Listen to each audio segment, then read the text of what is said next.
ప్రభుత్వ ఆసుపత్రిలో ఈ సత్యసాయి నిత్యాన్న ప్రసాద సేవ కేంద్రంలో ప్రతిరోజు విశిష్ట సేవలు అందిస్తుంటారు.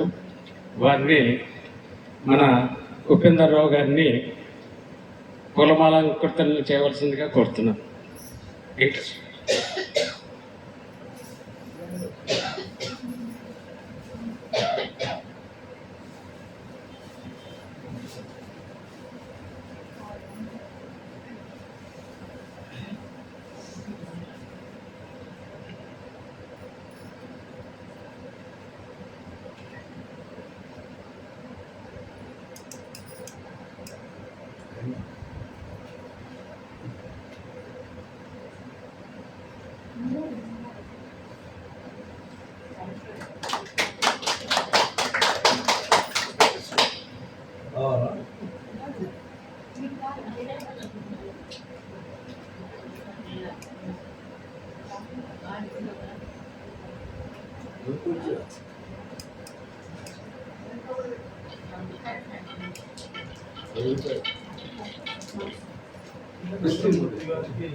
కృష్ణమూర్తి గారికి ఆరోగ్యం బాగోక బయటకు అవసరం ఇక మాట్లాడతారా అది మీరు చెప్పండి సార్. సామాన్యంలో గాయకి బాగుందా?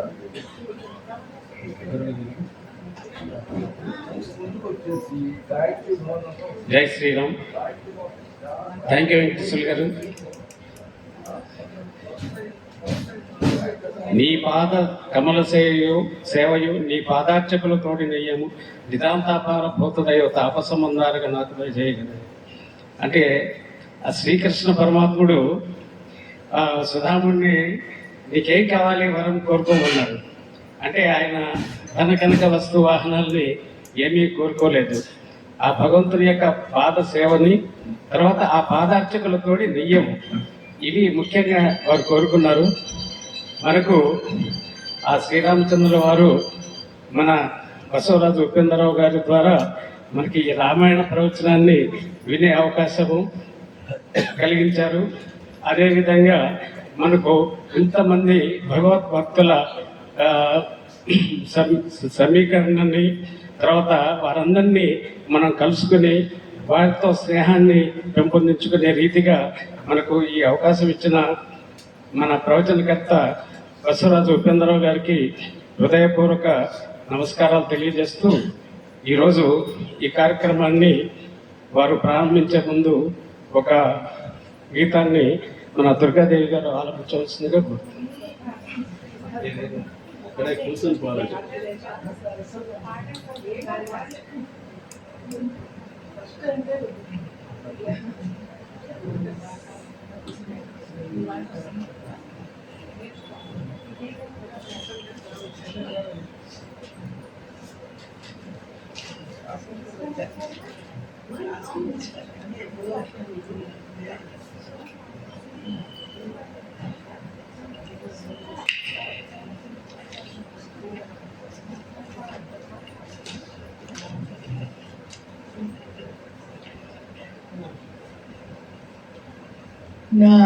నారాయణ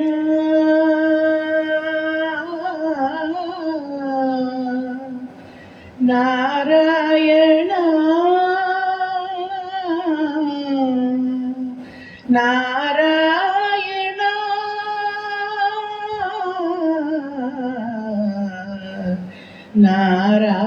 నారాయణ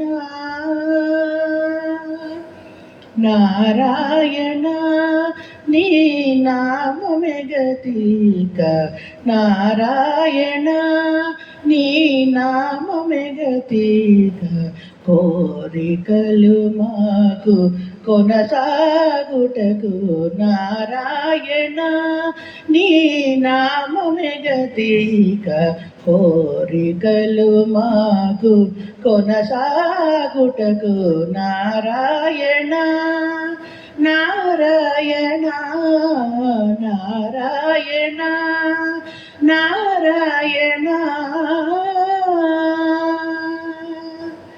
పై పై ముందట భవజలధి పై పై ముందట భవజలది దాపు వెనుక చింతా జలది పై పై ముందట భవజలది దాపు వెనుక చింతా జలది చాపలము నడుమ సంసార జలది చాపలము నడుమ సంసార జలది తేపగేది ఇది తెగనీదుటకు చాపలము నడుమ సంసార జలది తేపగేది ఇది తెగనీదుటకు నారాయణ నీ నామమే జగతిక కోరికలు మాకు కొనసాగుటకు నారాయణ నారాయణ నారాయణ నారాయణ పండెను ఎడమ పాపపురాసి అండను గుడిని పుణ్యపురాసి పండెను ఎడమ పాపపురాసి అండను గుడిని పుణ్యపురాసి కొండను నడుమ త్రిగుణరాశి కొండను నడుమ త్రిగుణరాశి ఇవి నిండకుడు చుటకు నిలుకడ ఏది కొండను నడుమ త్రిగుణరాశి ఇవి నిండకుడు చుటకు నిలుకడ ఏది నారాయణ నీ నామమి గతిక కోరికలు మాకు కొనసాగుటకు నారాయణ నారాయణ నారాయణ నారాయణ కింది లోకములు కీడు నరకములు కింది లోకములు కీడు నరకములు అందేటి స్వర్గాలవే మీద కింది లోకములు కీడు నరకములు అందేటి స్వర్గాలవే మీద చెంది అంతరాత్మ శ్రీ వెంకటేశ వెంకటేశ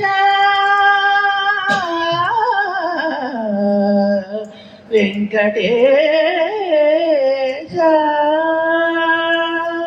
చెంది అంతరాత్మ శ్రీ వెంకటేశ నీయందే పరమ పదమవల మరేది చెంది అంతరాత్మ శ్రీ వెంకటేశ నీయందే పరమ పదమవల మరేది నారాయణ నీ నామమే పదిలము కోరికలు మాకు కొనసాగుటకు నారాయణ నారాయణ నారాయణ నారాయణ నారాయణ నారాయణ నారాయణ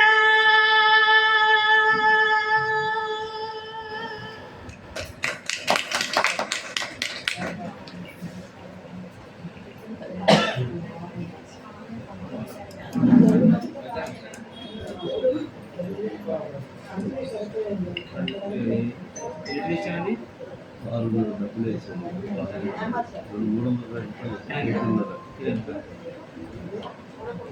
300.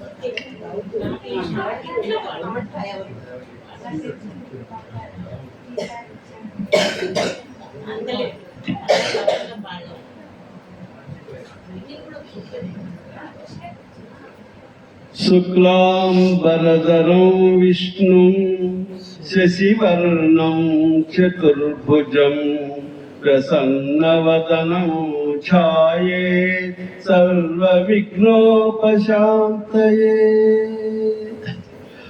వాగర్ధావివ సంప్రక్తౌ వాగర్ధ ప్రతిపత్తయే జగత పితరౌ వందే పార్వతీ పరమేశ్వర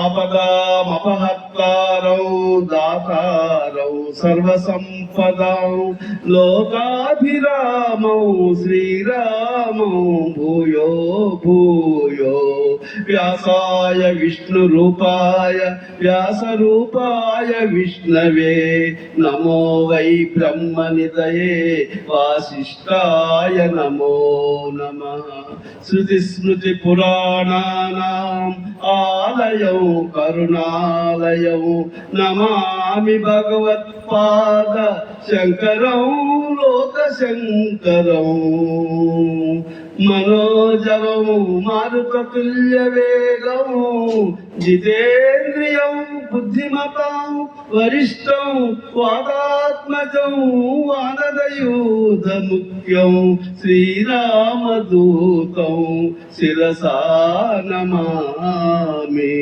సర్వమంగళ మాంగళ్యే శివే సర్వార్థ సాధికే శరణ్యే త్రయంబకే దేవి నారాయణీ నమోస్తుతే. హరి ఓం.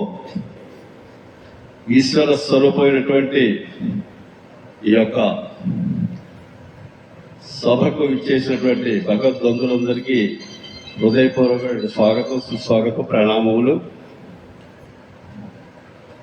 నిజంగా మనందరం చాలా చాలా అదృష్టవంతులం.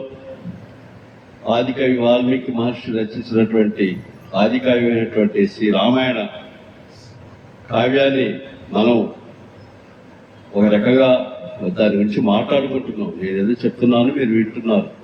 దాని గురించి మనం తెలుసుకుంటున్నాం. నిజంగా ఆ రామ అనే శబ్దంలో ఉన్న గొప్పతనం ఇక ప్రపంచంలో దేంట్లో లేదని వేదాలు, శాస్త్రాలు, ఋషులు, మునులు, తపస్సులు ఎందరో మహానుభావులు చెప్పారు. ఆ రామ అనే శబ్దం ఒక గొప్పదైంది. అందుకనే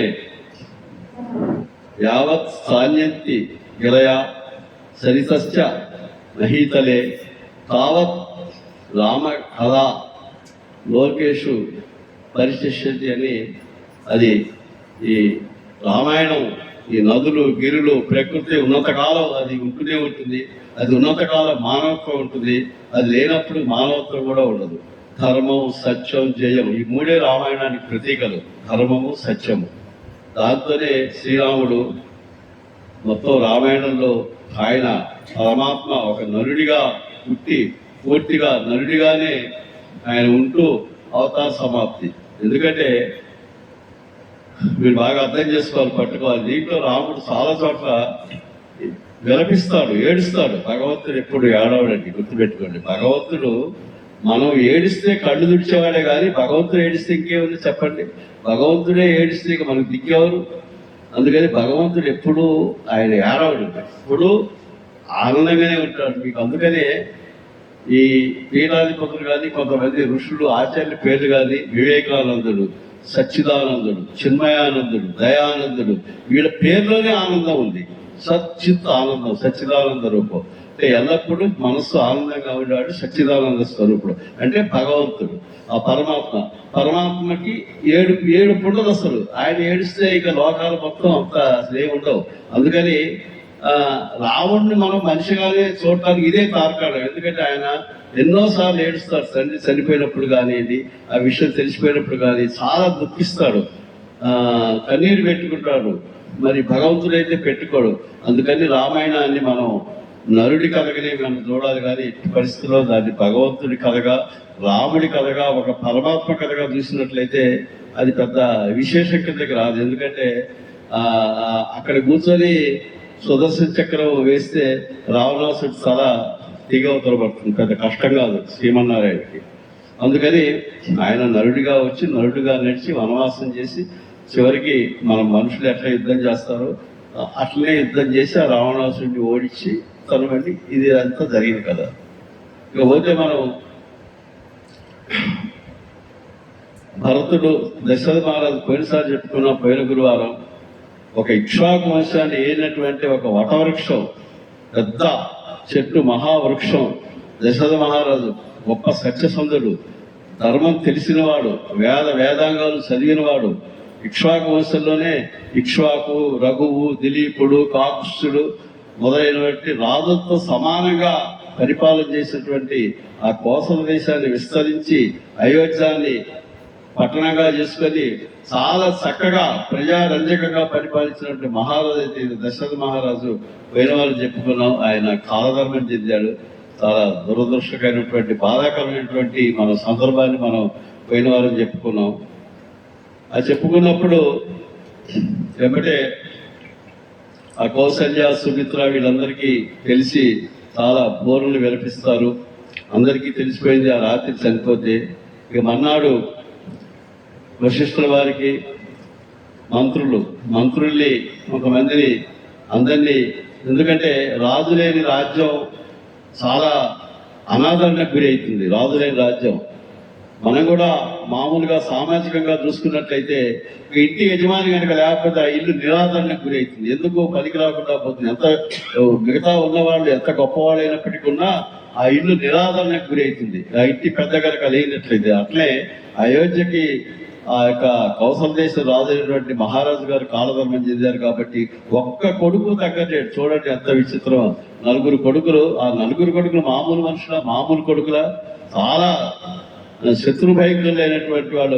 ఆ శ్రీరాముడైతే ముల్లోకాలని జయించగలిగినటువంటి శక్తి కలిగిన వాడు, అఖండ ప్రజ్ఞాశాలి, బలవంతుడు, ధైర్యవంతుడు, సకల గుణ శోభితుడు, లక్ష్మణ స్వామి, భరతుడు, శత్రుఘ్నుడు, చాలా గొప్పవాడు, చాలా బలశాలి. అయినా కూడా ఎవ్వరూ దగ్గర లేరు.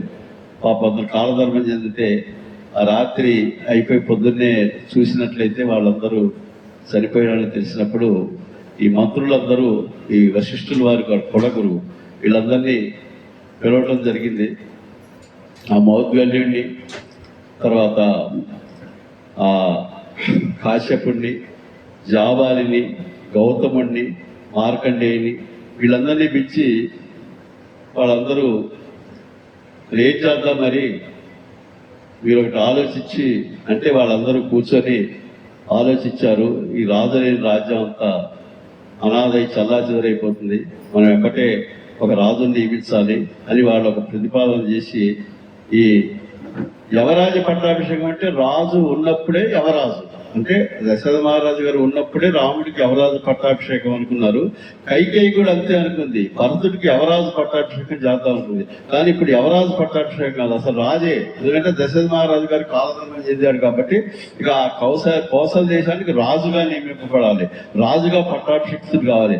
ఆయన భార్య పట్టమహిషి, ఆయన ఎవరైతే ధర్మపత్ని ఉందో ఆ పట్టమహిషి, ఈయన రాజు.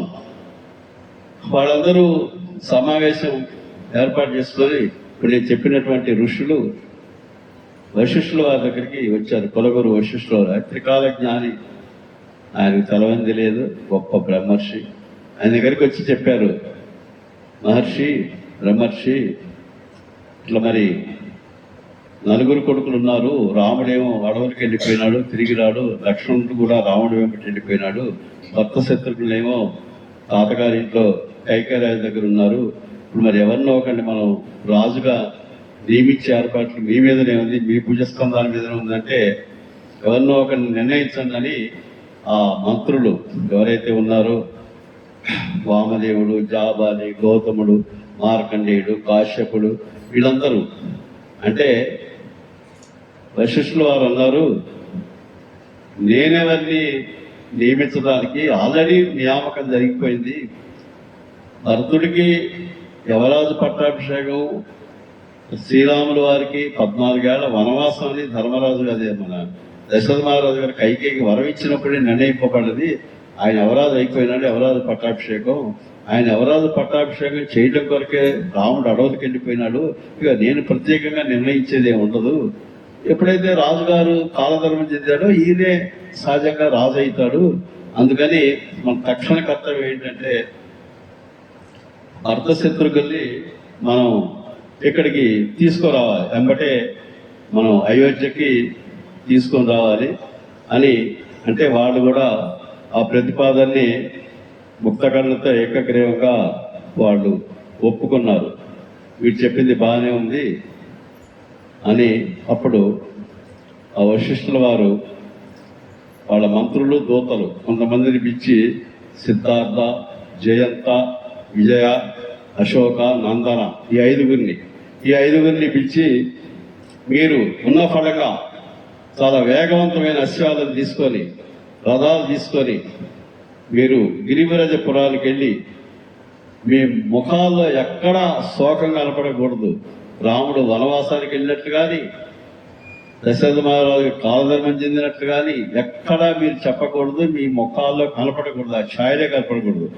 మనం కూడా ఇప్పుడు ఎక్కడికన్నా ఎవరి దగ్గరికన్నా ఏదన్నా చెప్పాల్సినప్పుడు చాలా నెమ్మదిగా చెప్తాం, వార్తని ఎక్కువగా మనం చెప్పం అని వాళ్ళతో చెప్పి నువ్వు ఉన్న ఫలంగా వాళ్ళని తీసుకొని రమ్మని ఆ ఐదుగురిని రథాలిచ్చి వెళ్ళమన్నారు.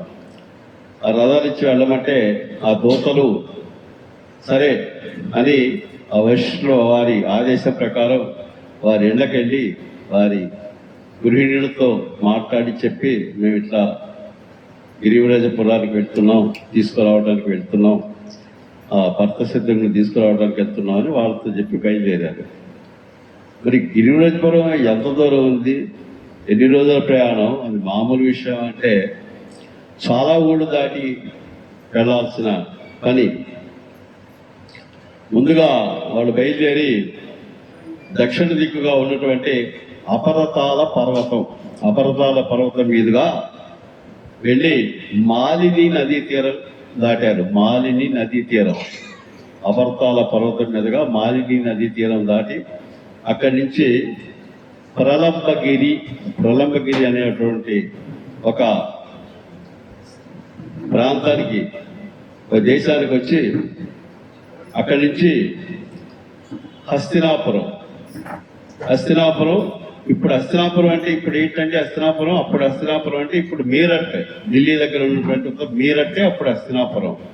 ఇప్పుడు ఢిల్లీనే అప్పుడు ఇంద్రప్రస్థం ఢిల్లీ, హస్తినాపురం మీరట్. ఆ హస్తినాపురం మీదుగా ఉత్తర దిక్కుగా గంగానది దగ్గరికి వెళ్ళారు. గంగానది దగ్గరికి వెళ్ళి అక్కడి నుంచి పశ్చిమంగా కురుజంగాల దేశానికి వెళ్ళారు. అక్కడి నుంచి పాంచాల దేశం వెళ్ళారు. ఆ పాంచాల దేశం నుంచి శరదందా నదికి వెళ్ళారు. అక్కడి నుంచి అక్కడ ఒక మహావృక్షం, పెద్ద వృక్షం ఉంది. ఆ వృక్షానికి ఒక అధిష్టాన దేవత ఉంది. ఎందుకంటే వెనకట్లో మనం చెట్లని పూజిస్తాం, చెట్టు పుట్టలన్నీ చెప్పుకుంటాం మనం ఊళ్ళల్లో కానీ మనం కానీ ఇళ్ళలో కానీ. అంటే ప్రతి చెట్టు దేవతే, చెట్టు పుట్ట అన్ని దేవతలే. మన హైందవ ధర్మంలో, ఆర్ష ధర్మంలో, సనాతన ధర్మంలో అంతా భగవంతుడే, విశ్వం అంతా భగవంతుడే, దేన్ని పూజించినా భగవంతుడే. ఆ మహావృక్షానికి ఒక అధిష్టాన దేవత ఉంది. దానికి సత్యోపచానీయం అని దాని చుట్టూ ప్రదక్షిణ చేస్తారు వీళ్ళందరూ. ఈ దూతలు ప్రదక్షిణ చేసి అక్కడి నుంచి కులింగాపురం అని అక్కడికి వెళ్తారు. కులింగాపురం అక్కడి నుంచి అభికాళం అని అదొక ఊరు. అభికాళం అని అక్కడికి వెళ్ళిపోయిన తర్వాత ఇక అక్కడి నుంచి ఇక్షుమతి అని ఒక నది, చాలా గొప్ప నది. అది బోధివనం అనే పర్వతాల మీద, పానవుల మీద నుంచి వచ్చే నీళ్లతో ఆ ఇక్షుమతి అనే నది ఉంటుంది. అక్కడ ఋషులు ఇట్లా దోషులతో నీరు తీసుకొని నిలబెట్టి తపస్సు చేస్తుంటారు. దోషులతో నీళ్ళు అట్లనే ఉండి అట్లా తపస్సు చేస్తుంటారు. కొన్ని వందల వేల సంవత్సరాలు బట్టి అట్లా తపస్సు చేసే వాళ్ళు ఉన్నారు. వాళ్ళందరినీ చూసి వాళ్ళని దర్శించుకొని ఆ ఇక్షుమతి నది తీరం గుండా బయలుదేరి వాళ్ళు అట్లా వస్తూ బాహిలిక దేశం అని ఒక దేశానికి చేరారు. బాహిలిక దేశం నుంచి అక్కడి నుంచి వచ్చి సుధామ పర్వతం చేరారు. సుధామ పర్వతం చేరిన తర్వాత ఇక అక్కడి నుంచి మళ్ళీ చేరి విష్ణు పాదక్షేత్రం అని ఆ క్షేత్రానికి వెళ్ళి అక్కడ దర్శించుకొని అక్కడి నుంచి వాళ్ళు విపాస అనే ఒక నది, అదే ఇప్పుడు విపాస అనే ఒక నదికి బియాపాశ్వానం అని అంటారు ఇప్పుడు నది ఉన్నది. అక్కడ చేరి అక్కడి నుంచి శాల్మలి వృక్షాలు ఆ వృక్షాలను దాటుకొని అప్పుడు గిరివరాజపురం చేరారండి. ఇన్ని ఊళ్ళు దాటుకొని గిరివరాజపురం చేరారు. చూసారు ఎంత దూరం వెళ్ళారు.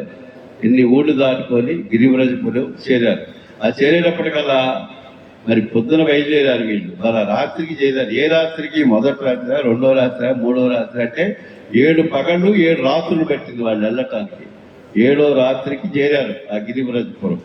అక్కడ చేరేటప్పటికల్లా వాళ్లకు ఆ క్రితం రోజు అంటే అదే రాత్రి వెళ్ళారు. ఆ వెళ్ళినప్పుడు సహజంగా వెనక రాజులకు ఎట్లా ఉంటుందంటే, ఒక రాజుగారి దగ్గర నుంచి ఇంకో రాజుగారి దగ్గరికి పోయేటప్పుడు కొన్ని కానుకలు ఇస్తుంటారు, ఎక్కువగా కానుకలు ఇస్తుంటారు. మన దగ్గర కూడా మన బంధువులింట్లో కూడా పోయినప్పుడు ఏంటంటే, సరే కానుకలు ప్రత్యేకంగా ఇస్తామేమో అంత చెప్పలేం, కానీ వాళ్ళు చేసి తినుబండారాలు కానీ కొన్ని తినే వస్తువులు కానీ వాళ్ళకి ఇక్కడి నుంచి అక్కడికి పంపుతుంటారు. మన చుట్టాలింటికి కానీ దగ్గర బంధువులింటికి కానీ వెళ్ళేటప్పుడు వాళ్ళు ఏదో కొన్ని పదార్థాలు పంపుతుంటారు. ఏమైనా స్వీట్లు పంపుతారు, స్వీట్ ప్యాకెట్ పంపుతారు, ఇంకేమైనా వీళ్ళు ప్రత్యేకంగా చేసుకున్న వంటకాలు పంపుతారు. అది మన ఆచారం, ఇప్పుడు ఉన్నటువంటి ఆచారం. అట్లనే అప్పుడు వాళ్ళు ఒక కైకేయి రాజు గారికి 20 కోట్ల రూపాయల వస్త్రాలు పంపించారు. 20 కోట్ల రూపాయల విలువ కలిగినటువంటి వస్త్రాల్ని కైకేయి రాజు గారికి పంపించారు. ఉదాజిత్తు అంటే భర్తుడు మేనమామ, అంటే శత్రుఘ్నుడు కూడా మేనమామే. కైకేయి రాజు గారి కొడుకు 10 కోట్ల రూపాయల విలువైన వస్త్రాన్ని ఆయనకు వాళ్ళకి బహుమానంగా ఈ దూతలు తీసుకుపోయి వాళ్ళకి ఇచ్చారు. వాళ్ళకి ఇచ్చిన తర్వాత వాళ్ళు భరతుడిని కలిసి ఇట్లా వశిష్ఠుల వారు పంపించారు మమ్మల్ని అంటే, అప్పుడు భరతుడు వీరంతా అక్కడ అందరూ కుశలమే కదా ఆయన అడగటం చూడండి, చక్కగా అడిగాడు. ఆ అడగటంలోనే ఎంత మంచిగా అడిగాడంటే, మా తండ్రి గారు దశరథ మహారాజు కుశలమే కదా, మా అన్న సద్గుణ సంపన్నుడు, ముల్లోకాల్ని జయించగల శక్తి గల మా అన్న శ్రీరాముడు కుశలమే కదా, మా వదినమ్మ సీతమ్మ జగజ్జనని చాలా, అంటే జగజ్జనని అంటే ఆయనకు తెలుసు జగన్మాతని, అట్లా ఉట్టిగా మా వదినమ్మ కుశలమేనా, మా అన్న లక్ష్మణుడు కుశలమేనా, మా తల్లి కౌసల్యమాత కుశలమేనా, ఎప్పుడు నిరంతరం పూజలు, భక్తి, సదాచారం, బ్రాహ్మణులకు దాన ధర్మాలు, యాగాలు, యజ్ఞాలు చేసేటటువంటి సత్వగుణ సంపన్నులైనటువంటి మా తల్లి కౌశల్యాదేవి కుశలమేనా, అట్లే చాలా లక్ష్మణ స్వామి తల్లి అయినటువంటి మా మాత సుమిత్ర కుశలమేనా, ఇంతవాడు బాగానే అడిగాడు, మంచిగా చక్కగా అడిగాడు. వాళ్ళ అమ్మ దగ్గరికి వచ్చి జనరల్గా మనం ముందు మన వాళ్ళని అడుగుతాం, మా అమ్మ బాగుందా అని అడుగుతాం, వాళ్ళందరిని అడగం. మన చుట్టాలు కనుక ఏదైనా వస్తే ముందు ఎవరిని అడుగుతాం, సహజంగా ఎవరిని అడుగుతాం, మన వాళ్ళ గురించి అడుగుతాం. మా అమ్మ బాగుందా, మా నాన్న బాగున్నాడా, అంటే నాన్నని అడిగాడు, వాళ్ళ అమ్మని అడగకుండా వీళ్ళందరిని అడిగి ఈ కైకి దగ్గరికి వచ్చినప్పుడు ఎట్లా అడుగుతాడంటే, చాలా కోపం కలిగి, నా అంత గొప్పది లేదనుకున్నది, చాలా గర్వం ఉన్నటువంటి, నేను ఏది చెప్తే అది జరగాలనేటువంటి, చాలా కోపము, గర్వము, ఇటువంటి గుణాలు కలిగినట్టు మా అమ్మ కైకేయి బాగుంది అని అడిగాడు. ఎవరు? భరతుడు. వచ్చిన దూతల్ని వాళ్ళందరూ యోగక్షేమాలు బాగానే ఉన్నాయన్నారు. ఇప్పుడు మనం కూడా చెప్పుకుంటాం యోగక్షేమాలని కదా, చాలా మంది ఉత్తరాల్లో రాస్తారు. మనం కూడా యోగక్షేమం ఆ పరమాత్మ కూడా చెప్తాడు, అనన్యాశ్చింతయంతో మా ఏ జన పరిపాసతే తేషా నిత్యాభియుక్తాన యోగక్షేమ వహామ్యము. అంటే నీ యోగక్షేమాన్ని నేను చూస్తా అంటాడు. అంటే యోగం అంటే ఏంటి, క్షేమం అంటే ఏంటి, రెండొకటైనా మనం అందరం వాడుతూనే ఉంటాం. ఉత్తరాలు రాసినప్పుడు మీ యోగక్షేమాలను రాస్తాం. అంటే యోగము అంటే ఏంటంటే, మీ అందరికి పెద్దలు, మీ అందరికి తెలిసినవే, కాకపోతే నాకు తెలిసిందేదో నేను చెప్తున్నా. క్షేమంగా ఉండటం అంటే ఒక రకంగా ఆరోగ్యంగా ఉండటం, మంచిగా శారీరకంగా మంచిగా ఆరోగ్యంగా ఉండటమే క్షేమం. అది దాంట్లో ఇది మార్పులు ఉంటే క్షేమం. ఇవాళ క్షేమంగా ఉన్నాం, రేపు ఉండకపోవచ్చు. యోగం అంటే కలయిక అంటే సంయోగం, వియోగం అని చెప్పుకుంటాం కదా. యోగం అంటే ఒక కలయిక. ఏం కలయిక అంటే, అతనికి మనం కూడా అంటున్నాం, రాజయోగం పట్టింది, గజకేసర యోగం పట్టింది అని చెప్పుకుంటుంటాం కదా. అంటే యోగం అంటే ఒక గొప్ప, అతనికి ఒక సంపద చేకూరటం, ఒక యోగం కలగటం, తన ఉన్నత స్థితికి పోవటం అనేది యోగం అంటారు. మన యోగ శాస్త్రం ఉంది, యోగం కూడా ఉంది కదా, పతంజలి యోగ శాస్త్రం. ఆ యోగం అంటే ఏంటంటే ఒక ఉన్నత స్థాయికి చేరుకోవటం యోగ మార్గం ద్వారా. అందుకని యోగక్షేమాలు అంటే మీరు మంచిగున్నారా, ఒక ఉన్నత స్థాయికి ఉన్నారా, అన్న పతనమైనా కూడా యోగమే, సంయోగం వియోగం అని దాన్ని మనం యోగక్షేమాలు అడుగుతాం. ఉత్తరాలు రాసుకునేటప్పుడు కానీ మామూలుగా మాట్లాడుకునే ఉభయ కుశలోపరి అనుకుంటూ. సో అట్లా యోగక్షేమాలు అందరూ బాగానే ఉన్నారు. మరి ఉన్న ఫలంగా మిమ్మల్ని వశిష్ఠుల వారు మీ ఇద్దరిని తీసుకొని అయోధ్యకు రమ్మని చెప్పి మమ్మల్ని పంపించారు. అంటే వాళ్ళకి విడిది అది ఏర్పాటు చేశారు. ఆ రాత్రి ఏర్పాటు చేసిన తర్వాత ఇక భరతుడికి ఆ రాత్రి ఒక కల వస్తుంది. భరతుడికి యామేవ రాత్రి ఏ దూత ప్రవిశ్యంతి స్మతాం పురీం భరతేనాపి తాం రాత్రిం స్వప్నో దుష్ణో యమప్రియ. అంటే ఏమి ఒక స్వప్నం వస్తుంది. ఏ స్వప్నం అంటే దశరథ మహారాజు ఒక పెద్ద పేడమడుగులో తల్లకిందులుగా వేలాడబడుతున్నట్లు, భూమి కుంగిపోయినట్టు, ఆకాశంలో నుంచి ఆకాశం మొత్తం కింద పడిపోయినట్లు, ఒక ఎర్రని వస్త్రము, ఎర్రని పూలు, ఎర్ర రంగు అన్ని ధని అంటే రక్తవర్ణంతో ఉన్నటువంటి ఒక స్త్రీ గాడిద మీద పోతూ ఈ దశరథ మహారాజు లాక్కుపోతుంటుంది. అంటే యమభటులు. ఆ కళ ఈ భరతుడికి వచ్చింది. భరతుడికి ఆ రాత్రి అంతా వచ్చింది. సరే మన్నాడు పొద్దున యథావిధిగా లేచాడు, కలత చెందాడు బాగా. ఏంటి ఇటువంటి కళ రావటం ఏంటి, ఈ స్వప్నం ఎందుకు వచ్చింది? అది కూడా ఎప్పుడు వచ్చింది స్వప్నం? తెల్లవారుదామని వచ్చింది స్వప్నం. అంటే మనం కూడా ఇప్పుడు అనుకుంటుంటాం ఈ తెల్లవారుదామని వచ్చే కళలు నిజమవుతాయని. అది నిజమవుతాయా, అవి అబద్ధమవుతాయా మనకు తెలియదు. కొంతమందికి అయ్యే వాళ్ళకి అయితే, కాని వాళ్ళకి అది స్వయం అనుభవం, అంతే స్వానుభవం. అది ఆయనకు కూడా తెల్లారగట్లనే వచ్చింది ఆ కళ. పొద్దున్న రాగానే కొద్దిగా ఉత్సాహం తక్కువగా ఉంటే అక్కడ ఆయన మిత్రులు కూడా కొంతమంది, తాతగారి ఊళ్ళో మిత్రులు అందరు ఏంటి అట్లా ఉన్నావేంటి అంటే హుషారుగా లేడు మనిషి. అంటే నాకేదో రాత్రి ఒక స్వప్నం వచ్చింది, చాలా భయంకరమైన అత్యంత అశుభమైన ఒక స్వప్నం వచ్చింది.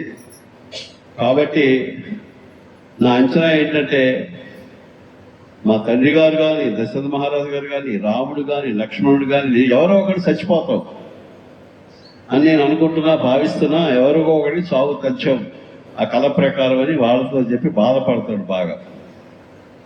ఇక వీళ్ళు కూడా వచ్చినటువంటి దూతలు ఆ యొక్క కైకేయరాజు అంటే అశ్వపతి ఉదాజిత్తు గారికి చెప్పారు, ఇట్లా మేము తీసుకొని వెళ్తాము, వెంబటి తీసుకురమ్మానంటే ఈ భరతుడు వాళ్ళ తాతగారి దగ్గరికి, వాళ్ళ మేనమావ దగ్గరికి వెళ్ళి వాళ్ళ అనుమతి తీసుకున్నాను, నేను వెళ్ళిపోతా, మా ఊరికి వెళ్ళిపోతా, నాకు ఎందుకో మనస్సు వికలంగా ఉంది అంటే సరే వాళ్ళు కూడా అనుమతి ఇచ్చారు. ఇప్పుడు వాళ్ళు వెళ్ళేటప్పుడు పుట్టిగా పంపిస్తారు కదా, మనం కూడా మన మేనల్లుడు వస్తేనో మరి మన మనవడు వస్తేనో వాడు పోతుంటే చేతిలో 10 పరకో చాక్లెట్ ఏదో ఒకటి ఇస్తాం కదా. అట్లా ఇక కైకేయరాజు గారు అయితే మంచి భద్రగజాలు, కంబళ్ళు, మురగ చర్మాలు, ధనము, అట్లా ఎన్నో ఆయనకి కానుకలుగా ఇచ్చాడు భక్తుడికి. అట్లే కైకేయరాజు వచ్చి 1600 గుర్రాలను ఇచ్చాడు. 1600 గుర్రాలు. 1600 గుర్రాలు కాకుండా మంచి మేలుజాతి ఏనుగుల్ని ఇచ్చాడు. వాటితో పాటు పులుల కంటే భీకరమైనటువంటి వేట కుక్కల్ని ఇచ్చాడు.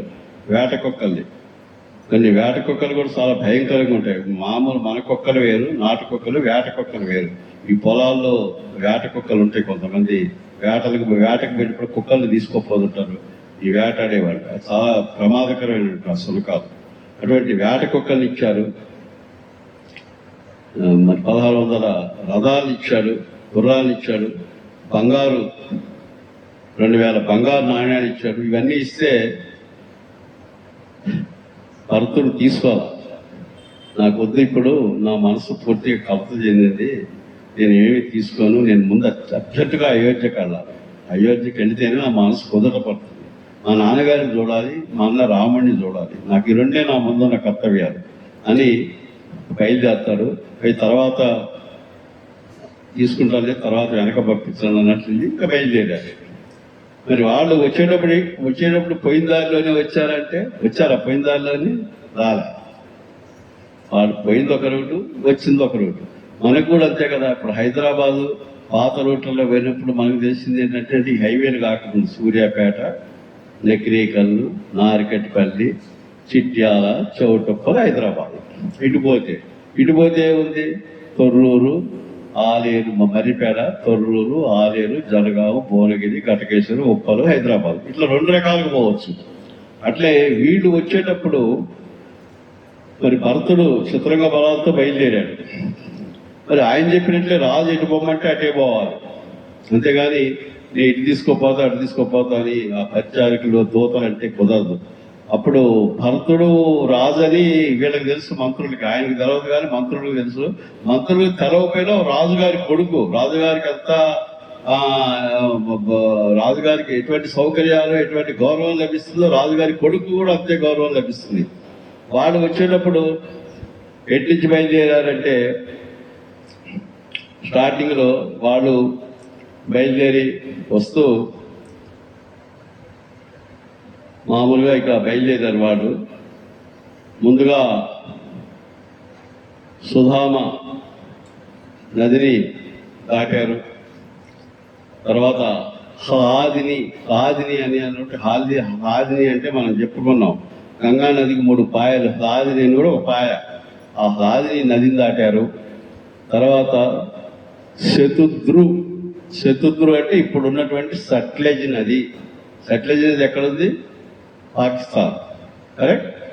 అది ఆ సట్లెజ్ నది శతుద్రు నది. అది దాటిన తర్వాత ఐలాధనము, అదొక ఊరు, ఐలాధనం అని, అది దాటారు.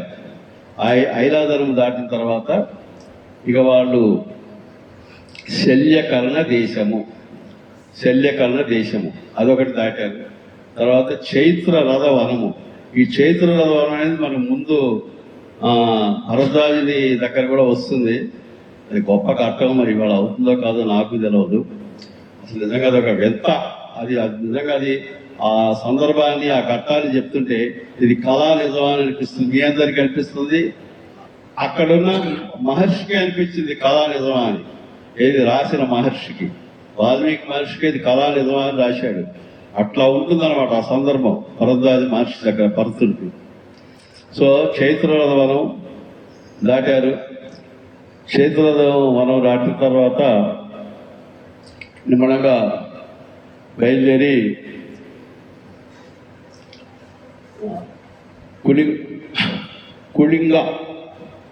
కుళింగ అంటే అది యమునా నది దగ్గర ఒక పాయ, కుళింగ. అక్కడ ఆ అశ్వాలను ఆపు చేసి ఇసుక తిన్నల మీద, మరి పాప అశ్వాలు అవి కూడా వాటికి మేత కావాలి, నీళ్లు కావాలి, దాన్ని శుభ్రంగా కడగాలి. అవన్నీ చేసుకుంటూ ఆ గుర్రాలను అక్కడ ఆపి భరతుడు వాళ్ళందరూ సేద తీరి అక్కడి నుంచి అక్కడ ఉండి, ఆ తర్వాత వీరమత్స్య దేశము తర్వాత భారుండ అనే దేశం కూడా దాటిపోయి హంసుదాను అని అదొక దేశం. ప్రాగ్వటపురం అదొక దేశం. అది దాటిన తర్వాత ఇటికోష్టిక అదొక దేశం. అది దాటిన తర్వాత ధర్మవర్తనము అదొక దేశం. ఆ ధర్మవర్తనం దాటిన తోరణ అదొక దేశం. తోరణ దాటిన తర్వాత జంబూప్రస్థ అదొక నది, జంబూప్రస్థ. దాని తర్వాత వరూధం అనేది అదొక పట్టణం గ్రామం ప్రదేశం. తర్వాత ఉజ్జిహాస అదొక ప్రదేశం. ఉజ్జిహాస సర్వతీర్థ తర్వాత ఈ సర్వతీర్థ తర్వాత ఉత్తాను అనేటువంటి ఒక నది, తర్వాత ఉత్తానిక అనేటువంటి ఒక నది, తర్వాత హస్తి వృష్టిక అదొక ప్రదేశం, తర్వాత లౌహిచ్చ అదొక ప్రదేశం, తర్వాత లౌహిచ్చ తర్వాత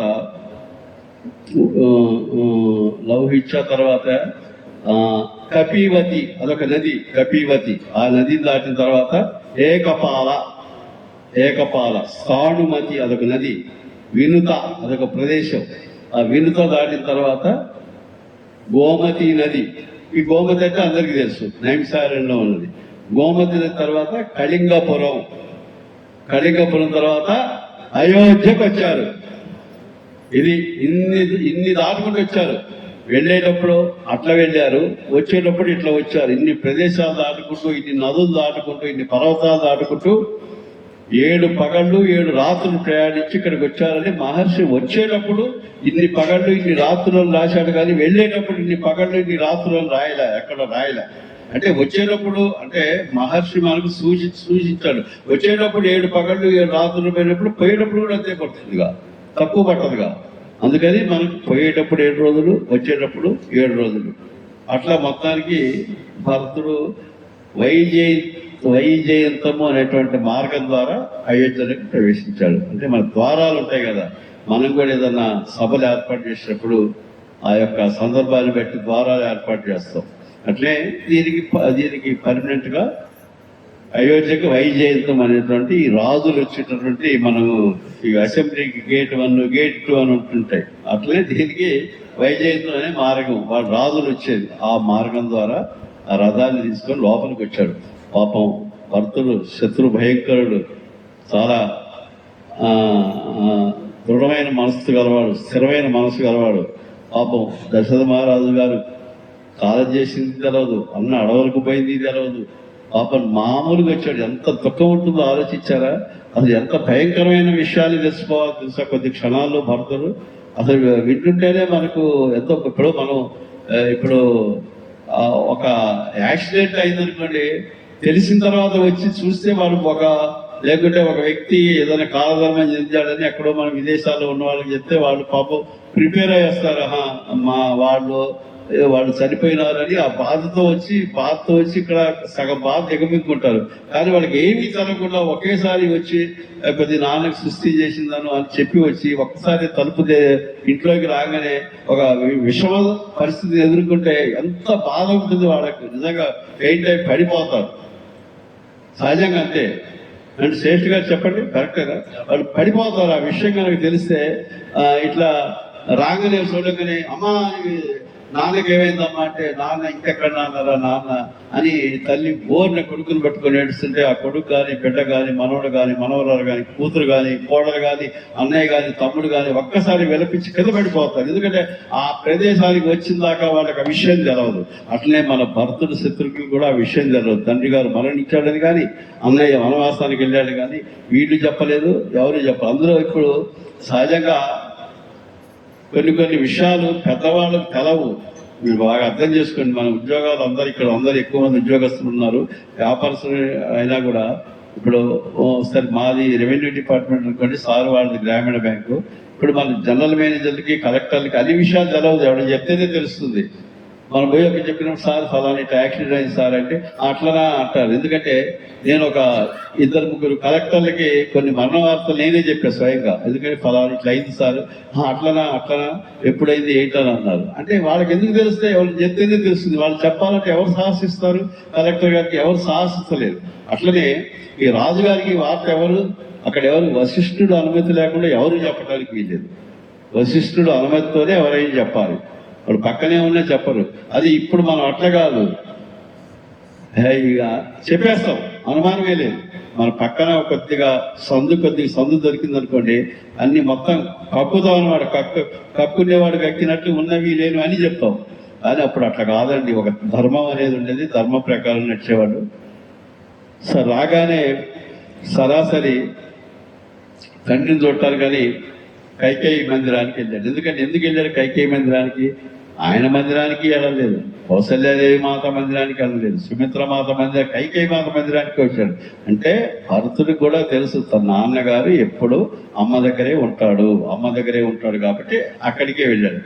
అక్కడికి వెళ్ళేటప్పటికల్లా మామూలుగా ఖాళీ చేయ కనపడ్డది, ఏమి దాని మీద నాన్నగారు లేడు.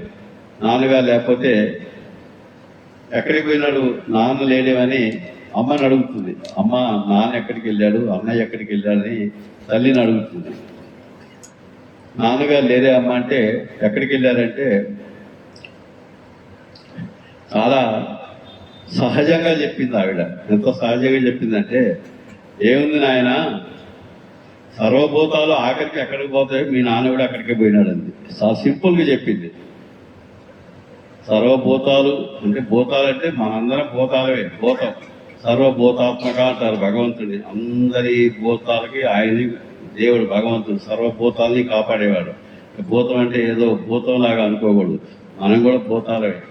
ఈ సర్వభూతాలు ఆకరణ ఎట్లా అయితే దేంట్లోనేది కలిసిపోతాయో, అంటే ప్రాణోత్క్రమణ ఎట్లా జరుగుతుందో మీ నాన్నగారు కూడా అంతే, అట్లే వెళ్ళిపోయినాయా నాయన అంటే ఒక్కసారి భర్తుడు కింద పడిపోయినాడు.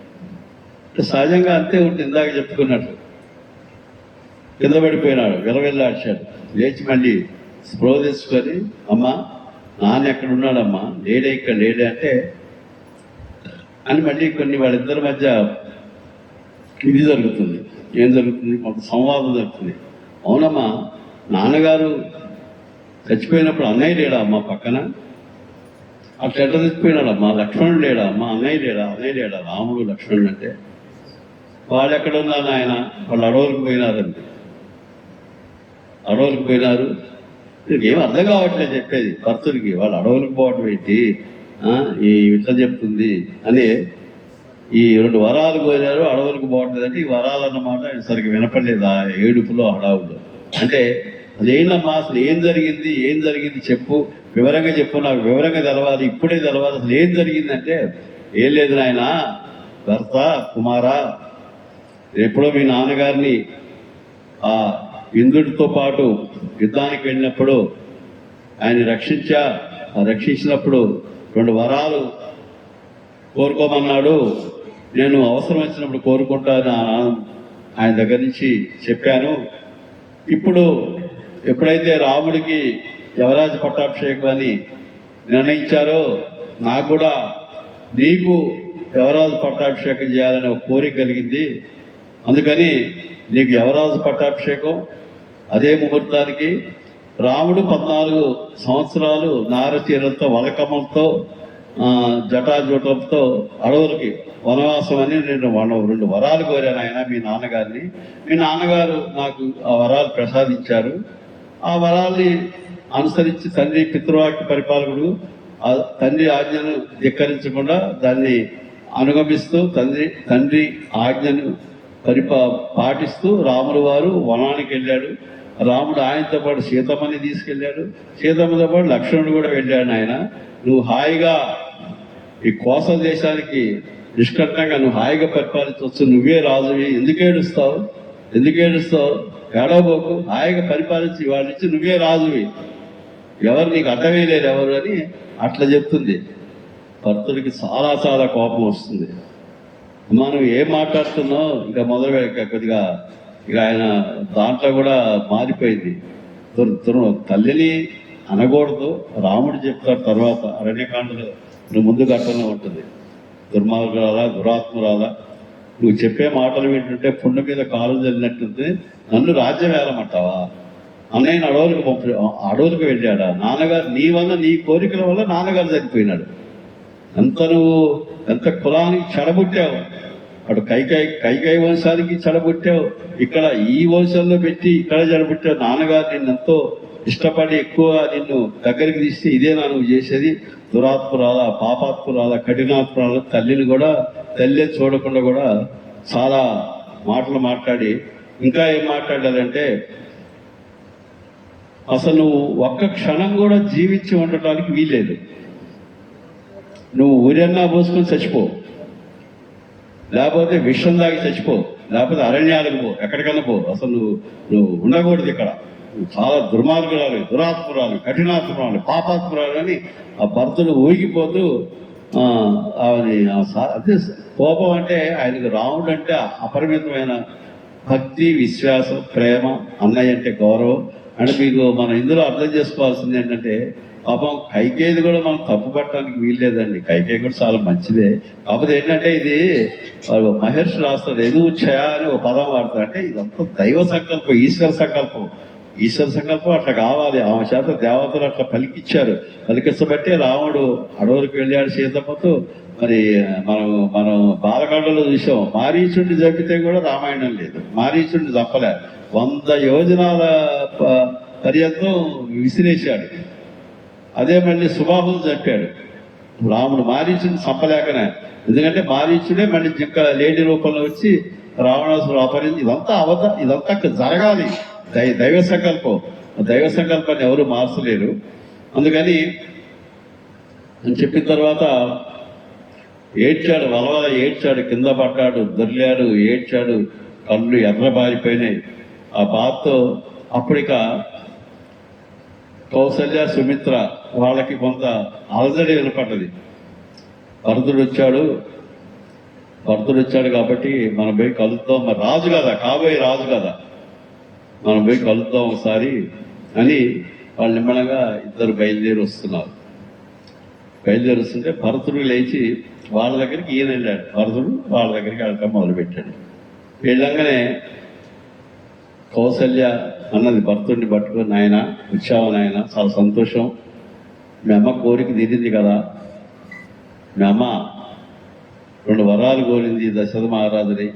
ఒకటి, నా కొడుకుని ఇట్లా అడవులకి పంపించటం, నీకు యువరాజు పట్టాభిషేకం అని కోరింది అని చెప్తే వల ఏడుస్తాడు.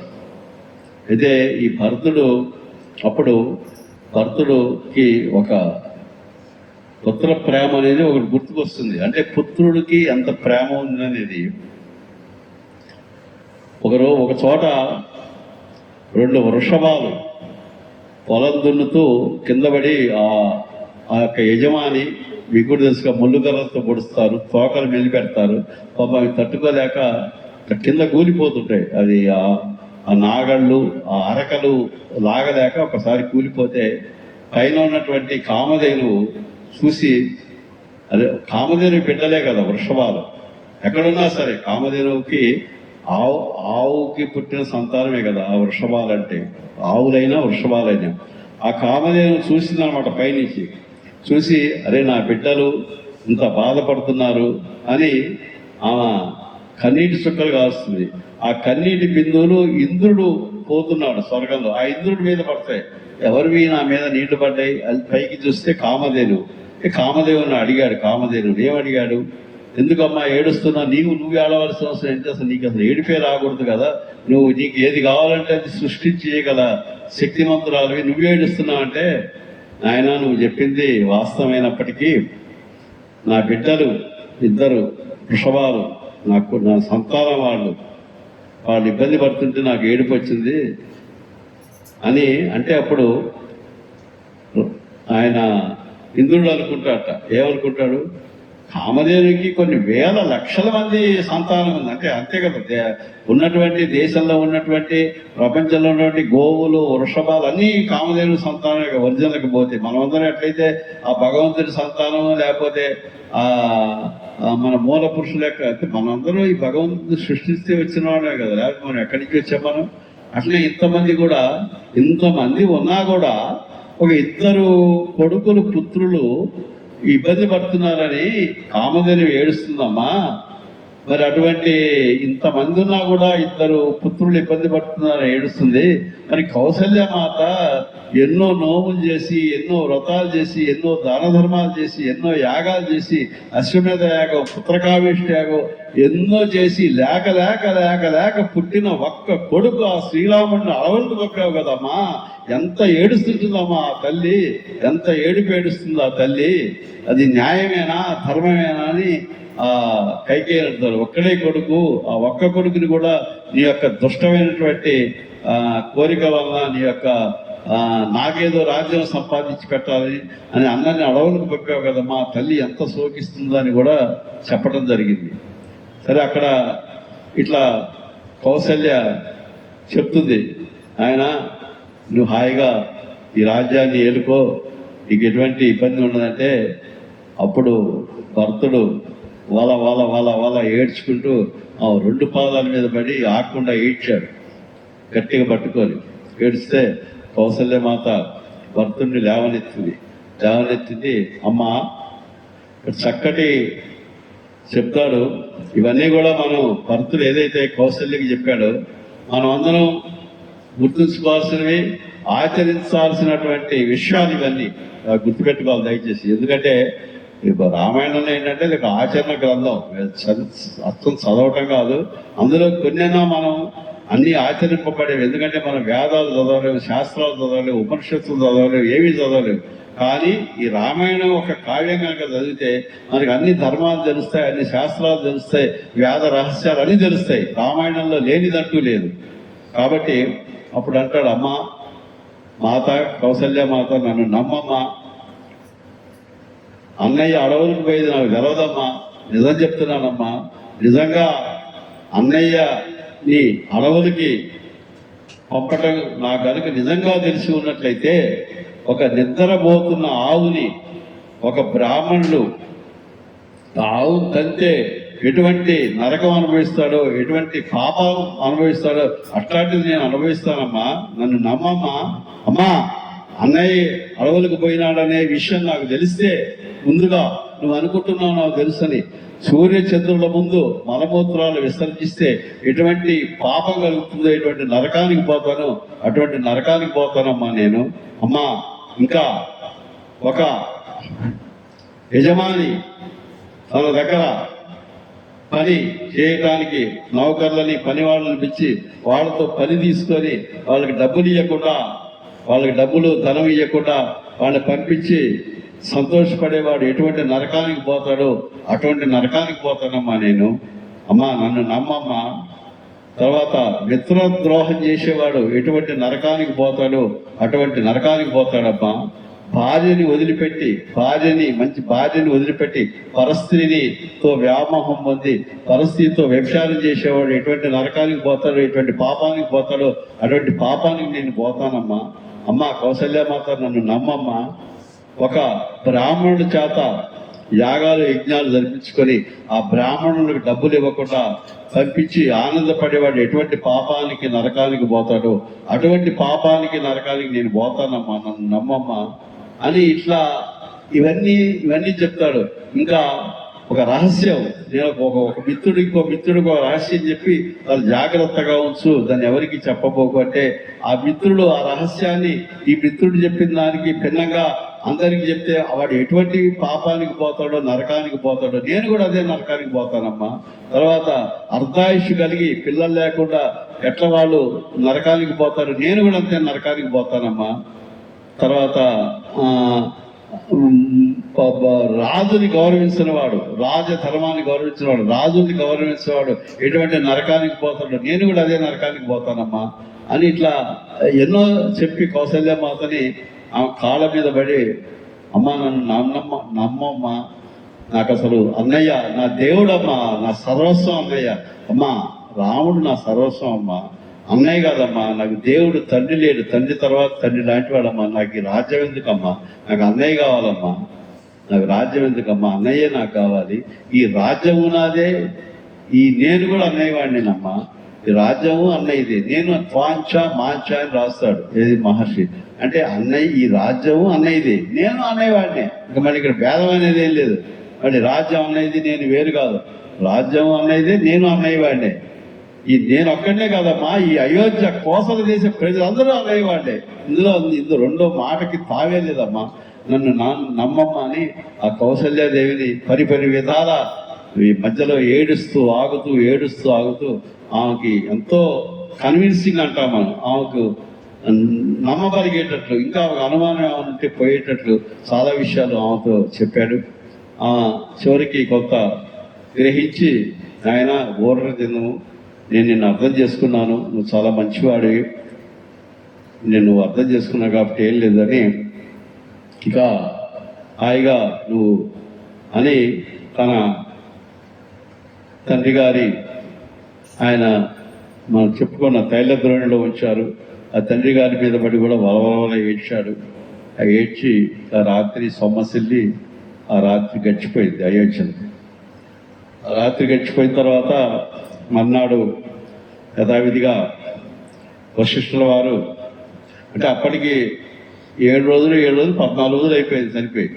అప్పటికి 2-3 రోజులు అయి ఉంటుంది. అయినా కూడా వశిష్ఠుల వారు బ్రాహ్మణోత్తమని పెట్టి ఆ యొక్క ఆ పార్థివ దేహాన్ని బంగారు పాడే అప్పుడు కూడా పాడే ఉండే బంగారు పాడే పల్లకీతో తీసుకుపోయి అన్ని గంధపు చెక్కలు సుగంధ ద్రవ్యాలను పేర్చి ఆ గంగా నది తీరాన సరయూ నది తీరాన ఆయనకి దహన కార్యక్రమాలు నిర్వహించారు. ఆ 10వ రోజు కార్యక్రమం అంటే 10వ రోజు అయిపోయినప్పటికీ మన లెక్క ప్రకారం అయిపోయినట్టే, ఎందుకంటే ఇదే 14 రోజులు పట్టింది కదా. మన మహర్షి రాసింది అంటే 10వ రోజు కార్యక్రమాలు అయిపోయినాయి. 12వ రోజు కూడా షోడశం సపండీకరణం కూడా చేశారని మహర్షి రాశాడు. అంటే అప్పట్లోనే ఉన్నాయి, త్రేతాయుగంలోనే షోడశం సపండీకరణం అవన్నీ చేసిన తర్వాత మొత్తం ఆ కార్యక్రమాన్ని నిర్వహించాడు భరతుడు. నిర్వహించిన తర్వాత భరతుడికి ఇక అన్నగారిని చూడాలి, అర్జెంటుగా అన్నగారిని అయోధ్యకు తీసుకురావాలి, ఎట్లయినా సరే అన్నగారిని అయోధ్యకు తీసుకొచ్చి మళ్ళీ అన్నగారికి రాజ్యం ఇప్పించాలని బలమైన కోరిక కలిగి ఇంకా దానికి తగ్గ ఏర్పాట్లని కొంతమంది మంత్రుల్ని వాళ్ళని పిలిచి బాగా బలిష్ఠులైనటువంటి తన దగ్గర ఉండేటువంటి పరిచారకుల్ని నిష్ణాతులైన వాళ్ళని బలిష్ఠులు నిష్ణాతులు మొత్తం గంగా ఆ ప్రాంతం వరకు మొత్తం ఒక రోడ్డు మార్గాన్ని ఏర్పాటు చేయటం, సమతలంగా చేయటం, గుట్ట ఎత్తు పల్లాలు సమతలంగా చేయటం, మొత్తం చెట్లు శుభ్రం చేయటం, మధ్య మధ్యలో ఫలవృక్షాలు ఏర్పాటు చేయటం, మధ్య మధ్యలో భోజనాలు ఏర్పాటు చేయటం, తర్వాత ఈ మంచినీళ్ళు ఏర్పాటు చేయటం. మనం ఎట్లయితే ఒక పెద్ద మీటింగ్ పెడితే ఎన్నో చేస్తాం, అంటే మనకి రాజకీయ మీటింగ్కే ఎక్కువ, మనకు మీటింగులు పెద్దగా ఏముంటాయి కానీ ఈ రాజకీయ నాయకుల మీటింగ్కి చాలా ఏర్పాటు చేస్తారు. మొన్న హైదరాబాద్ ఇక్కడ పోతుంటే కొన్ని వేల బస్సులు ఎదురైంది. అట్లా అన్ని ఏర్పాటు చేసేవాడిని పురమాయించాడు భరతుడు. పురమాయించిన తర్వాత ఇక అంతే ఆ రాత్రి కూడా పడుకున్నారు. ఆ రాత్రి మొన్నాడు ఉదయాన్నే వందిమాగదులు వాళ్ళ డ్యూటీ వాళ్ళు చేయాల్సింది. ఇప్పుడు మనకు కూడా మనం దుఃఖంగా ఉన్నామా సుఖంగా ఉన్నామని కాదు, మన ఇంటి యజమాని బాగా వాళ్ళ గాట్లు గీట్లు అందరూ ఉన్నాడు అనుకోండి, ఈసారికి ఒంట్లో బాగలేదా లేకపోతే ఈసారికి వాటి తలుపు వాడు చేస్తూనే ఉంటాడు. నమస్తే సార్ అంటుంటాడు, సెల్యూట్ కొడతాడు. వీడికి అసలు వీడి పరిస్థితి అంటే వాడికి తెలియదు, వాడి పరిస్థితి వీడికి తెలియదు. వాడి పని వాడు చేసుకోపోతాడు, వాడి డ్యూటీ వాడు చేయాలి. అట్లే పొద్దున్నే ప్రభాత పేరీలు, తర్వాత మంగళ స్తోత్రాలు, వీణా వాయిద్యాలు ఇవన్నీ చేస్తారు రాజుగారికి. అంటే ఆచారం అప్పుడు దశరథ మహారాజుకి చేశారు, శ్రీరాములు వారికి చేశారు, ఇప్పుడు భరతుడికి కూడా చేస్తుంటే బయటికి వచ్చి ఆపండి, మొత్తం ఏం చేస్తున్నారు మీరు, ఎందుకు చేస్తున్నారు, నేను రాజునా, ఎవరు చెప్పారు నేను రాజునని అని ఆపండి అని పెద్దగా కేకలు పెట్టి మీరు ఏం చేయబోకండి, నేను రాజుని కాదు, నేను రాజునే కాదు, మా అన్నయ్యే రాజు, శ్రీరాముడే రాజు, ఆయనే ఇక్ష్వాకు వంశంలో దశరథ మహారాజు గారి తర్వాత రాజు. నిజంగా మనం ఒకసారి ఆలోచిస్తే ఇప్పుడున్న సమాజంలో ఆస్తుల కోసం అన్నదమ్ములు కొట్టుకుంటున్నారు. ఒక 2 గుంటలు తేడా వచ్చినా ఊరుకోవట్లేదు. విలువైన స్థలం కనుక ఉంటే అన్నదమ్ములు ఎన్నో చూసాం మనం. ఇక్కడ ఉన్న మహానుభావులు మీ అందరికీ కూడా తెలిసే ఉంటుంది. అటువంటి వాడు ఆయనేమో అన్నేమో ఈ మొత్తం కోసల రాజ్యాన్ని నువ్వు ఏలుకో అని ఆయన చెప్తే ఈయన నాకొద్దు నువ్వే రాజు నువ్వే ఏలుకో అని ఈయన అంటున్నాడు. అన్నదమ్ము చూడండి, అన్న తమ్ముడిని ఏమంటున్నాడు, తమ్ముడు అన్ననే ఏమంటున్నాడు. అంటే ఎంత గొప్ప సోదర ప్రేమ, ఒక త్యాగము, భక్తి. అందుకని చెప్తారు రాముడిది ధర్మం, రాముడిది మొత్తం ధర్మం, లక్ష్మణుడిది సేవ, మొత్తం సేవ, ఈ భరతుడిది భక్తి. గుహుడు అని మనకు మొన్న వచ్చాడు గుహుడు, మళ్ళీ వస్తాడు గుహుడు. ఆ గుహుడు ఏంటంటే నిష్కపటమైన ప్రేమ. ఈ 4 కలిస్తేనే అయోధ్య హృదయం అండి, గుర్తుపెట్టుకోండి. ఈ 4 అయోధ్య హృదయం. ఈ అయోధ్య హృదయం అంటారు. ఈ 4 రాముడి ధర్మం, లక్ష్మణుడి సేవ, భరతుడి భక్తి, గుహుడికి నిష్కామమైన ప్రేమ, ఈ 4 కలిస్తే అయోధ్య యొక్క హృదయం లాంటిది. సో అంత గొప్ప భరతుడు నాకేమీ మీరు ప్రభాత పేరీలు ముగించొద్దు, నేను రాజును కాదు, మీరందరూ వెళ్ళిపోండి అంటారు. సరే వెళ్ళిపోయినారు. వెళ్ళిపోయిన తర్వాత ఇక మామూలుగా ఇక వశిష్ఠుల వారే హెడ్, ప్రతి ఇంట్లో ఒక పురోహితుల హెడ్ ఉంటారు. ఇక వశిష్ఠుల వారు ఉన్నారు కాబట్టి ఇక అక్కడ ఆ కార్యక్రమం ఆ భరతుడిని అక్కడ రాజసింహాసనం ఒకటి ఉంటుంది. మామూలుగా ఇప్పుడు మన చిన్న ఆఫీసుల్లోనే 2-3 మీటింగ్ హాల్స్ ఉంటాయి. అందరికీ తెలుసు కదా సార్, చిన్న ఆఫీసుల్లో పెద్ద సెక్రటేరియట్ ఉంది. ఈ మధ్య నేను కొత్త సెక్రటేరియట్ ఒక్కసారి పోయినా, మటుకు పోలే. పాత సెక్రటేరియట్ చాలాసార్లు పోయేవాడిని మీటింగ్, ప్రతి నెలా పోయేవాడిని మా పోలవరం సూపరింటెండెంట్గా ఉన్నప్పుడు. ఆ పాత సెక్రటేరియట్ నాకు బాగా తెలుసు. ఈ కొత్త సెక్రటేరియట్కి మన పని ఉండిపోయినా. అది ఎన్ని మీటింగ్ హాల్ ఉన్నాయండి అక్కడ. అలా ఒక్కొక్క మినిస్టర్ పేషే ఇంత పెద్ద, ఈ చివరి నుంచి ఆ చివరి దాకా ఉంది. అయితే అట్లనే ఇక్కడ ఒక దర్బార్ లాంటిది, ఒక మంచి ఒక భవనం, సభాభవనం ఉన్నది. సభాభవనం అంటారు దాన్ని. అక్కడ ఏంటంటే అక్కడ రాజులు కూర్చొని ఒక నిర్ణయాత్మకమైనటువంటి నిర్ణయాలు తీసుకొని వాళ్ళు చెప్పాల్సినవి చెప్తారు, పురజనులు వినేవాళ్ళు వింటారు. అటువంటి సభాభవనాల్లో భరతుడు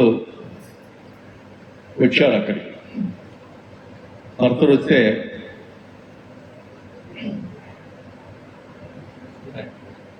భరతుడు వచ్చిన తర్వాత వశిష్ఠుల వారు భరతుడితో అందరు కూర్చున్నారు. వశిష్ఠుల వారు ఉన్నారు, ఈ మంత్రులు, ఈ ఋషులు, అమాత్యులు ఉన్నారు, తర్వాత జాబాలి, కాశ్యపుడు, తర్వాత మార్కండేయుడు, గౌతముడు, వీళ్ళందరూ ఉన్నారు. అందరూ ఉన్న తర్వాత వైణిక ప్రముఖులు, పురప్రముఖులు, జానపదులు, పెద్ద వాళ్ళు, ముఖ్యులైన వాళ్ళందరినీ పిలిచి కూర్చున్న తర్వాత భరతుడు చెప్తాడు.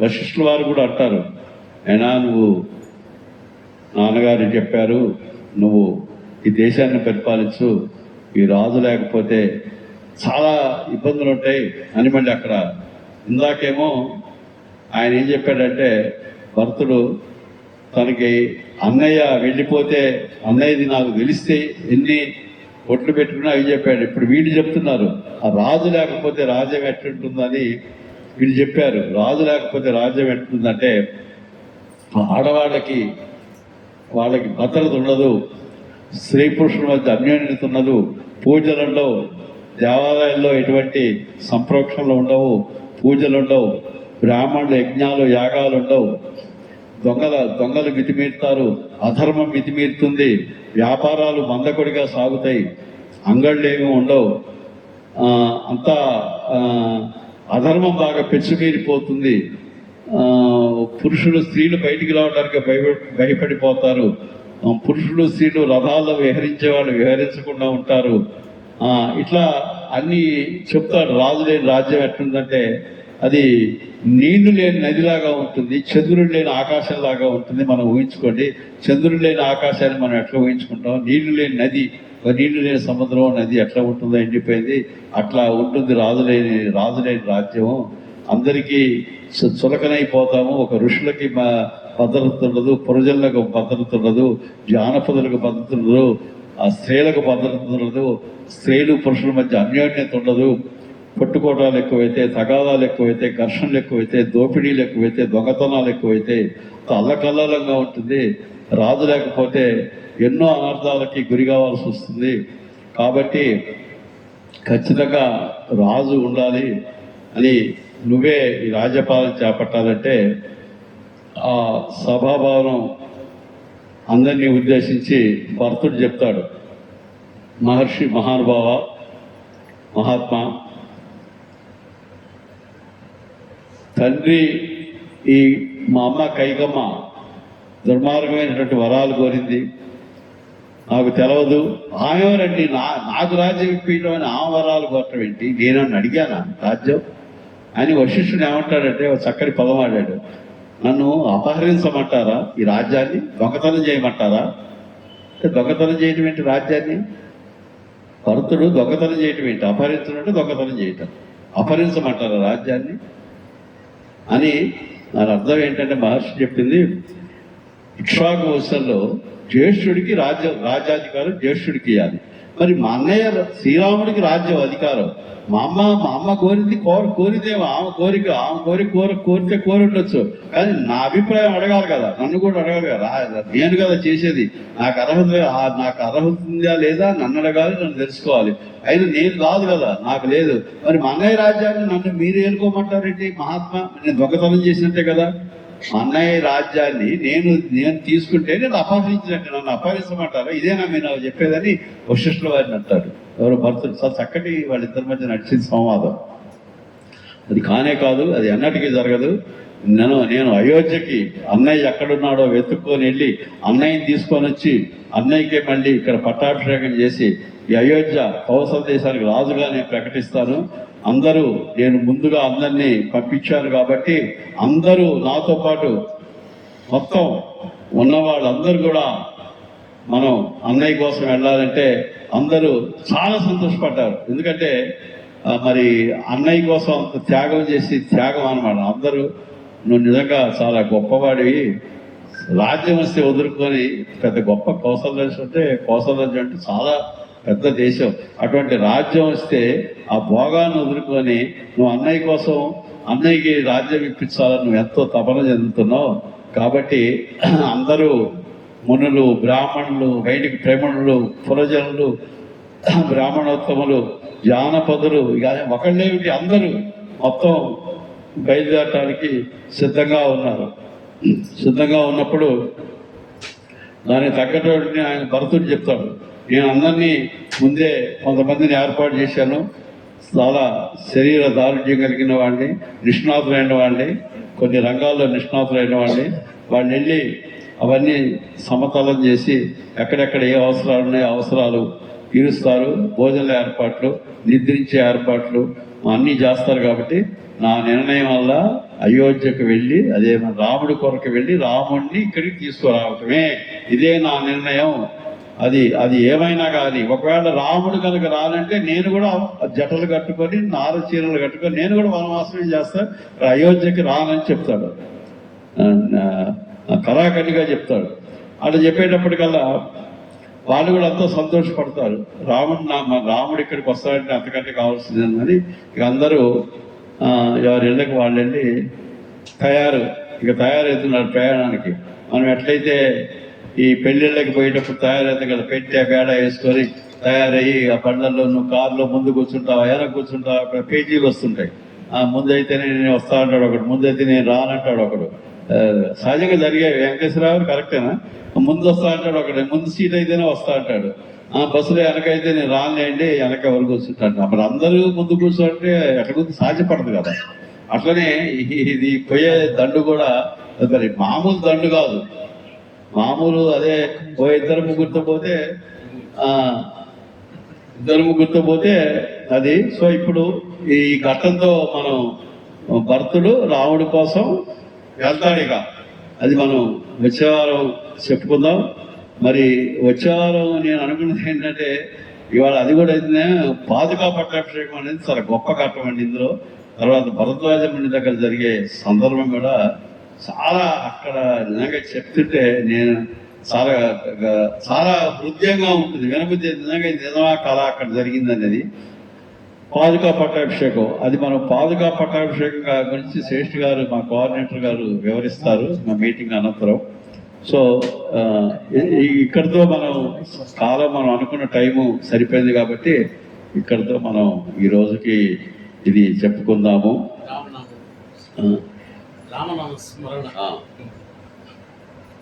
మనం రామనామ స్మరణ చెప్పుకోవాలి. ఎందుకంటే ఒక్కరోజే చెప్పడం జరిగింది. ఎందుకంటే ఎందుకంటే మునులు, ఋషులు, దేవత అందరూ రాముణ్ణి కొలిస్తే ఇక అంతకంటే పుణ్యం లేదు. ఇక పుణ్యం అంటే ఇక అదే పుణ్యం. అందుకంటే పుణ్యం లేదు మనకి.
ఇక ఈ రామనామం చెప్పుకుందాం. కోరస్ నేను పెట్టిన దానికి రమ్యమైనది రామనామం అంటే సరిపోతుంది. రామనామము రామనామము రమ్యమైనది రామనామము, రామనామము రామనామము రమ్యమైనది రామనామము. శ్రీమదఖిల సహ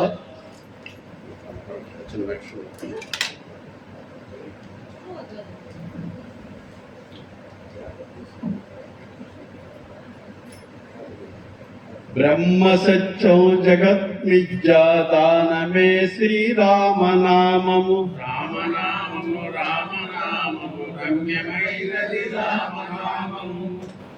నాదవేదాదేదమును వైరాగ్యమే శ్రీరామనామము, రామనామము రామనామము రమ్యమైనది రామనామము. భక్తితో భజించు వారికి ముక్తి నొసగును రామనామము, రామనామము రామనామము రమ్యమైనది రామనామము. సకల జీవులలో వెలిగే సాక్షి భూతము శ్రీరామనామము, రామనామము రామనామము రమ్యమైనది రామనామము.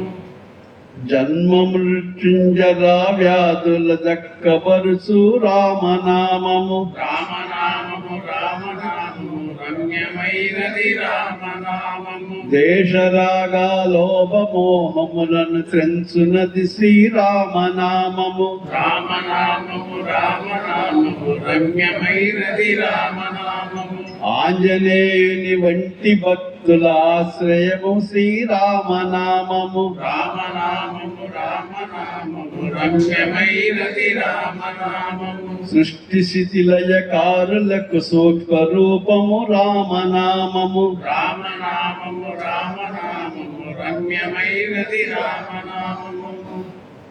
సాంఖ్య మెరుగడి తత్వ విధులకు సాధనము రామనామము, రామనామము రామనామము రమ్యమైనది రామనామము.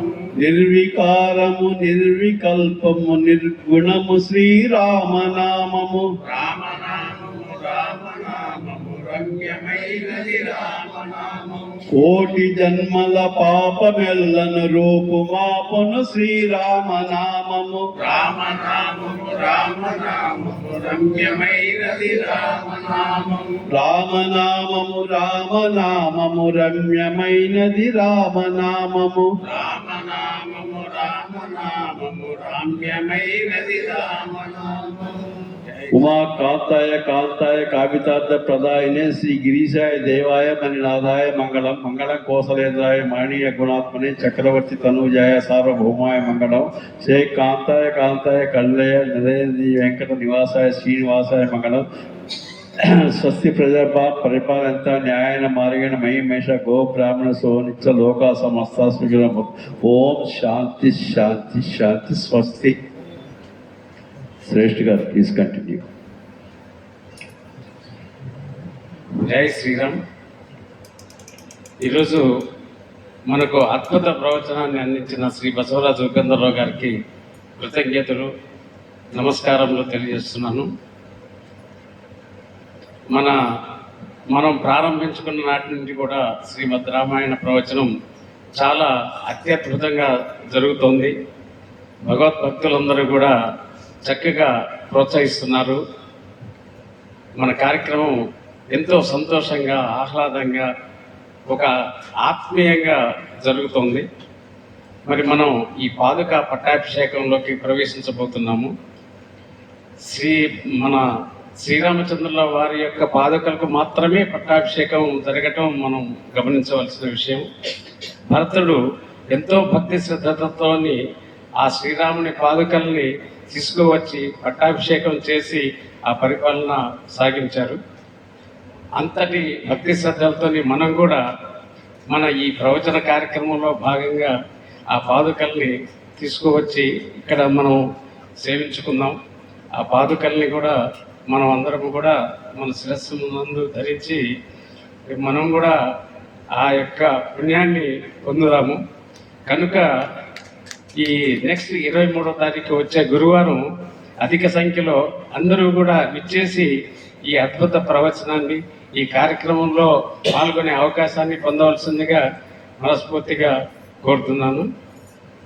ఈరోజు మనకు ప్రసాద వితరణ మన ప్రవచనకర్త శ్రీమన్ బసవరాజు ఉపేంద్రరావు గారు ఇస్తారు. నేను నాది వారికి ఏం చేసినా ధన్యవాదాలు. భగవంతుడే. మరి ఈ సందర్భంగా ఈరోజు మనకు వచ్చిన సత్యనారాయణ గారు, మీరు ఈరోజు ఏమైనా కార్యక్రమం గురించి 2 నిమిషాలు మాట్లాడారు. మనకు ఒక నిమిషం రాజారావు గారు 1 నిమిషం. సభాయ నమః. శ్రీ ఉపేంద్ర గారు మనందరి యొక్క మంచి గురి, అందరూ చైతన్యవంతులు అయ్యేటట్టు మనకు తెలిసిన కథ అయినటువంటి తెలిసిన రామాయణం అయినా కూడా మన జీవిత కాలంలో మనం అనుసరించవలసిన విధానాలను ఆ రామాయణంలో తీసుకొని మనకి స్ఫూర్తిగా వివరంగా చెబుతూ ఇలా ఉంటే ఇలాంటి ఫలితం వస్తుంది అనే విధంగా చాలా సవివరంగా చెబుతున్నారు.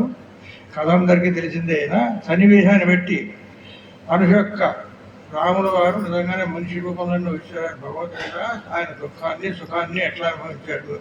ఇంకా కూడా రామాయణం వనవాసంలో ఉన్నప్పుడు రాముల గారు సీతతో అసలు భార్యతో ఎట్లా మాట్లాడాలి, ఎట్లా ఉండాలి అని ఆయన కష్ట సుఖాలు కూడా అనుభవించిన సంగతి. ఎందుకంటే పాయసం సీతమ్మ వారిని తనాన్ని పొడిచినప్పుడు బాధతో కలిసిన బాధని ఆయన ఎట్లా పంచుకున్నాడు అనే ఇటువంటి సవివరాలు చాలా లోతుగా ఉన్నాయి.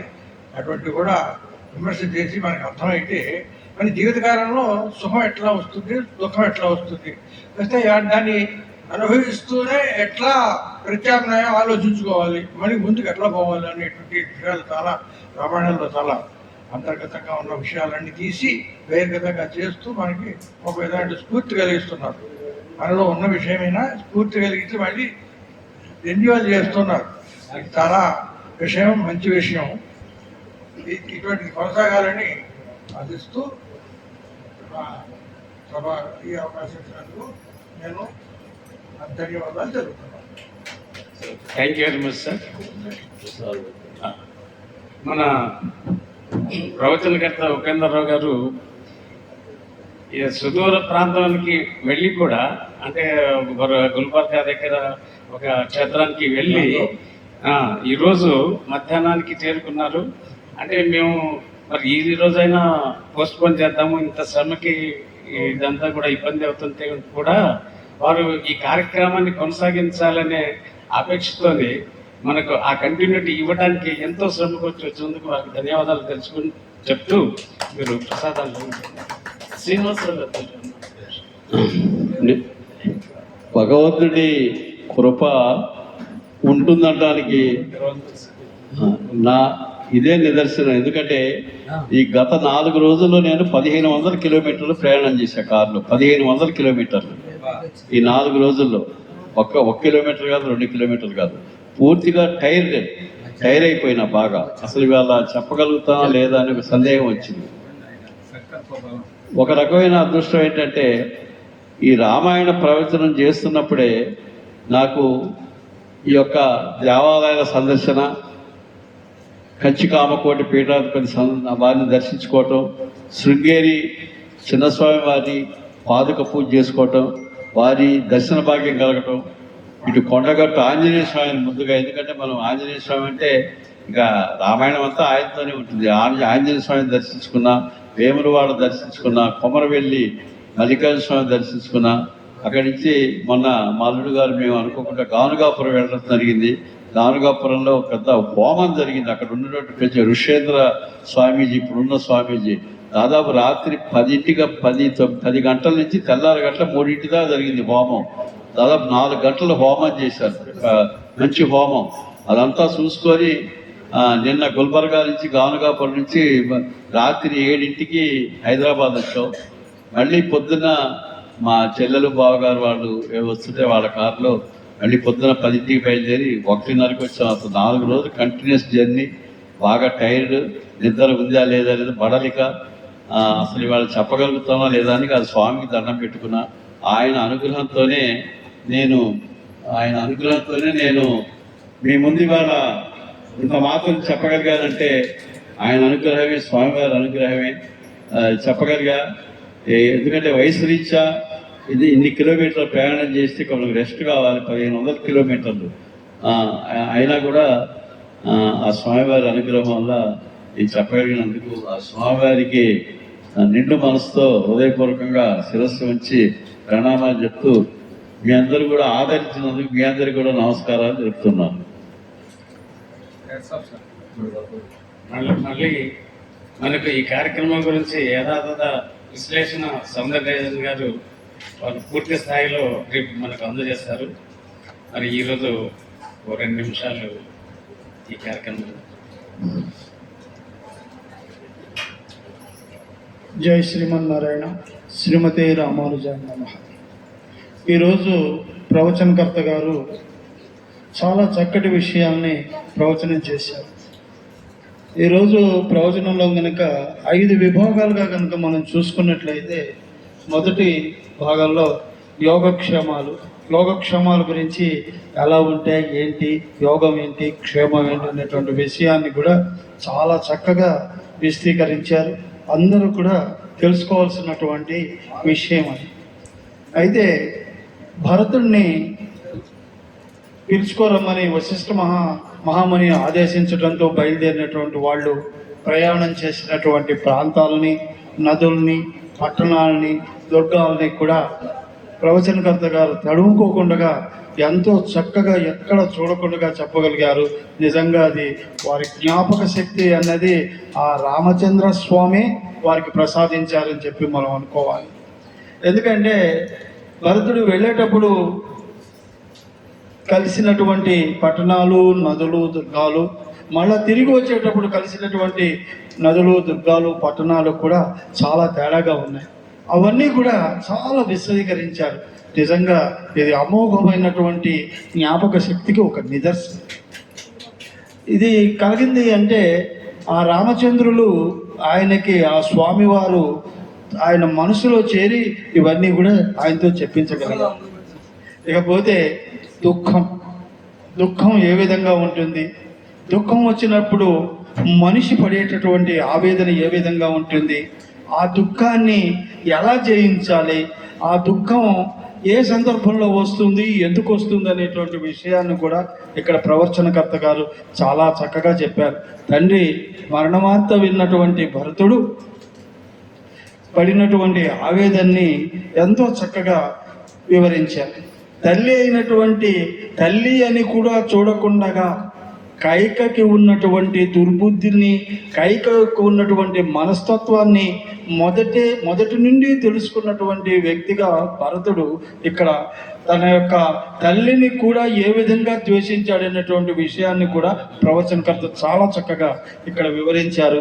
నిజంగా ఇది కూడా చాలా గొప్ప విషయం. చూసారా అండి, ఎంత తల్లి అయినప్పటికీ కూడా ఇక్కడ ఈ రామాయణంలో మనం నేర్చుకోవాల్సింది, తన తల్లికి ఉన్నటువంటి దుర్మార్గపు అనేటువంటి ఆలోచనలు ఒక సజ్జనుడైనటువంటి కొడుకు ఏమాత్రము కూడా హర్షించడు అనేటువంటి విషయాన్ని రామాయణంలో చాలా చక్కగా విశదీకరించారు.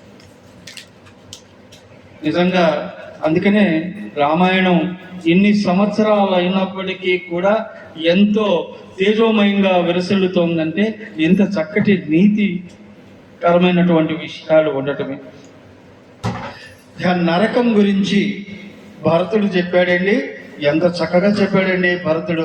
నరకం ఏ పాపాలు చేస్తే నరకాన్ని అనుభవిస్తానో అమ్మ నాకు తెలియదని చెప్పి తన పెద్దమ్మకి ఏ విధంగా చెప్పాడో చూడండి. నాకు తెలిసినట్లయితే నేను ఈ యొక్క విషయానికి అసలు అంగీకరించేవాడినే కాదు. నాకెందుకమ్మా రాజ్యం, నేను రాజు కావాలని చెప్పి కూడా ఏ రోజు కూడా కోరుకోలేదు. ఈ విధంగా చేసినటువంటి దానికి నాకు తెలుసని కనుక నువ్వు అనుకున్నట్లయితే నేను ఏ విధంగా నరకానికి పోతానన్నటువంటి విషయాన్ని కూడా ప్రవచనకర్త ఇక్కడ శ్రోతల హృదయాన్ని ఆకట్టుకునేట్టు చాలా చక్కగా వివరించారు.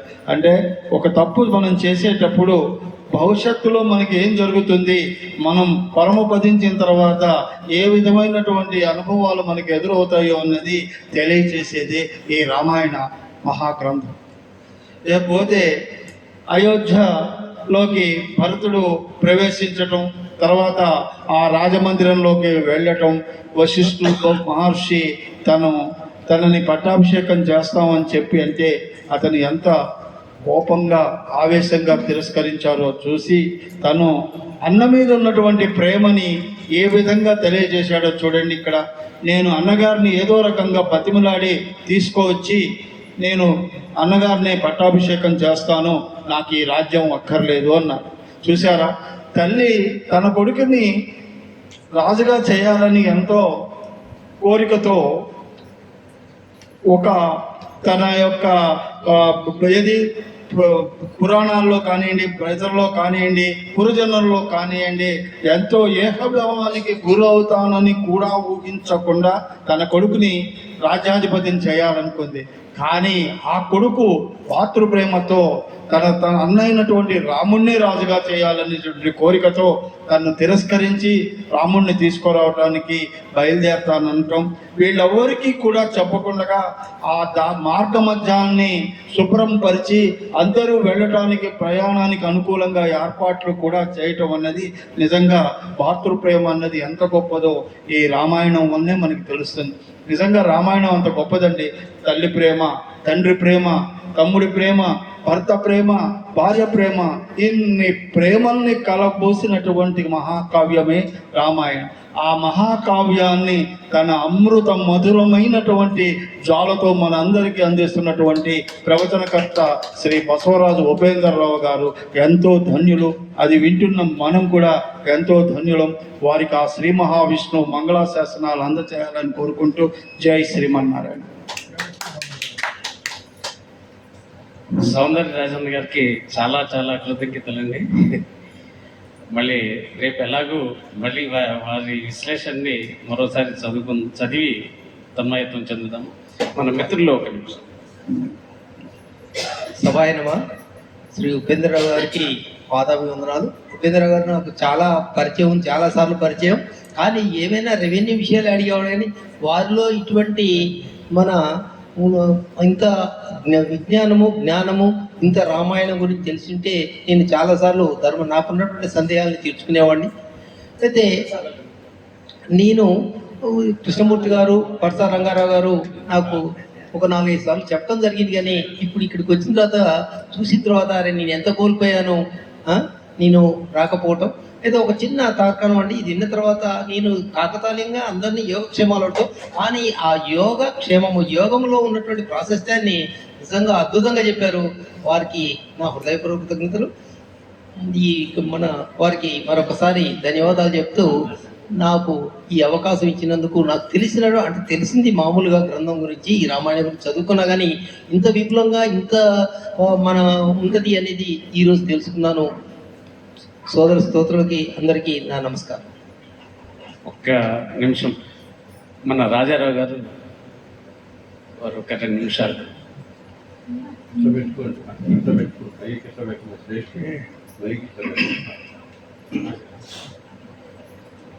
ఉపన్యాసం ఉన్న తర్వాత నేను ఎక్కడ ఏమి పాటలు పాడడం, నాకు పాటలు కూడా రావు. కానీ వీరి దగ్గర ఉపన్యాసం ఉన్న తర్వాత ఏదో ఒక స్ఫూర్తిదాయకమైనటువంటి వచ్చింది. స్వామి కీర్తన ఒకటి అనిపించింది. రాగము రాదు, స్వరము లేదు, ఏముండదు. ఒక భావన మాత్రమే తీసుకొని మనం ముందుకెళ్తామని మీ అందరికీ వినిపిస్తూ ఒక చిన్న పాట పాడతాను, 2 నిమిషాలు అయిపోతుంది. హరి ఓం खेलती मम हृदये राम, खेलती मम हृदये राम, खेलती मम हृदये मोहमानव तारणकारी, मोहमानव तारणकारी, रागद्वेष मुखासुरमारी, रागद्वेष मुखासुरमारी, खेलती मम हृदये राम, खेलती मम हृदये शांति विदेह सुता सहचारी, शांति विदेह सुधा सहचारी, दहरायोध्या नगर विहारी, खेलती मम हृदये राम, खेलती मम हृदये।